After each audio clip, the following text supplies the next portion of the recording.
Hello students, अगर आप कक्षा 12वीं की हिस्ट्री के स्टूडेंट हैं तो बोर्ड एग्जाम के लिए आपके लिए चैप्टर 2 का इंपॉर्टेंट क्वेश्चन। चंद्रगुप्त द्वितीय का चरित्र तथा सफलताओं का वर्णन करें।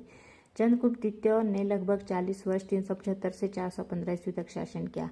वह गुप्त वंश का एक महान शासक था। उसने गुप्त साम्राज्य को उन्नति के शिखर पर पहुंचा दिया। सफलताएं। चंद्रगुप्त द्वितीय की निम्नलिखित सफलताएं थी। एक, महान विजेता। चंद्रगुप्त द्वितीय की सबसे महत्वपूर्ण सफलता शक शासक रुद्र सिंह तृतीय को पराजित करना था। इस विजय से भारत पर लंबे समय से चला आ रहा विदेशी शासन समाप्त हो गया। इसके अतिरिक्त चंद्रगुप्त ने मालवा, गुजरात और काठियावाड़ के विख्यात क्षेत्रों को अपने साम्राज्य में शामिल कर लिया। यहाँ की बंदरगाहें बहुत उत्तम थी, जिसके कारण गुप्त साम्राज्य के विदेशी व्यापार को प्रोत्साहन मिला।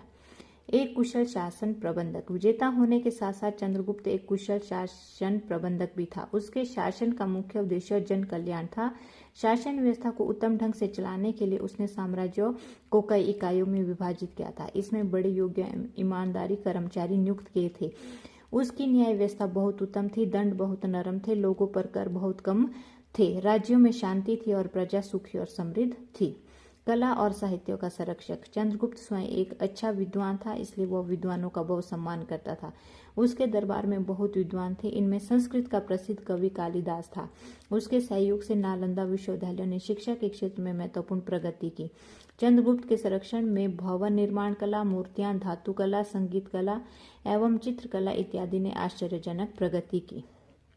सहिष्णु शासक।